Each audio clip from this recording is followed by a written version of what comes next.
L'homme commence à partir quand les reproches se répètent. Quand un homme vous fait des reproches de façon répétée à vous en tant que femme, sachez que l'homme a déjà commencé à partir.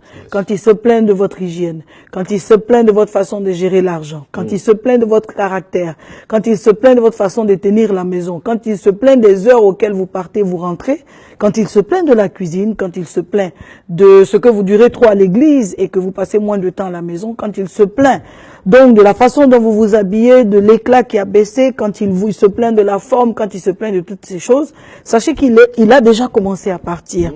Bien des fois, on ne se rend pas compte. On se dit, il parle trop, il se plaint trop, il est trop exigeant. Mais dans chaque exigence se cache réellement la faiblesse d'un homme. Mais il y a plusieurs façons aussi de partir, Pasteur Im. Il y a partir en partant physiquement, et il y a partir en étant là, mais n'étant plus là. C'est-à-dire qu'il est là, mais son cœur, son esprit, ses sentiments, ses plaisirs, ses joies sont ailleurs. Et bien des fois, justement, c'est ça qui est difficile. Parce qu'on le voit là, mais on ne l'a plus. Il est devenu un peu comme insaisissable. Il est là juste de corps.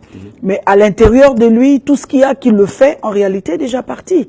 Voilà. Et donc, les circonstances de départ sont souvent liées à des malaises. L'homme n'est plus à l'aise par rapport à une mauvaise sexualité. Il y a aussi ça. La sexualité est devenue fade, c'est devenu maintenant quelque chose de monotone. Il n'y a plus de plaisir dans le visuel parce que quand on parle de sexualité, avant qu'elle ne soit un échange, elle est d'abord visuelle, elle est donc verbale. Et il n'y a plus rien de bon qui passe. Il y a plus d'attirance. Il n'y a plus de bons mots. Il n'y a plus de beau dessous, il n'y a plus d'entretien du corps, il n'y a plus de valeur, même que l'épouse est en train de démontrer. Et quand l'homme s'habitue donc justement à tout ce qui est fade, il commence à partir. C'est chaque jour qu'il faut vous montrer encore plus aimante. C'est chaque jour qu'il faut vous montrer plus compréhensive, plus attentive, plus proche de lui, plus près de ses préoccupations. C'est chaque jour que vous devez vous montrer que vous partagez ses passions, que vous êtes au cœur de ses besoins.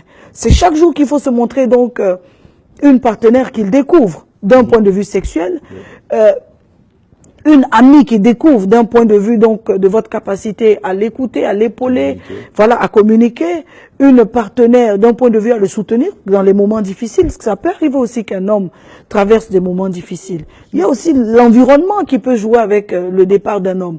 Donc, vous en faites un peu trop parce que votre conjoint tient à vous, il insiste et il reste, mais pour Vassi, il y a eu un environnement qui a dit non, tu la gardes pas. Et l'environnement, ça peut être la belle famille, ça peut être les amis, ça peut être le milieu professionnel où on se dit non, tu es en train de péter un câble, écoute, tu ne peux pas rester avec cette femme. Et à force,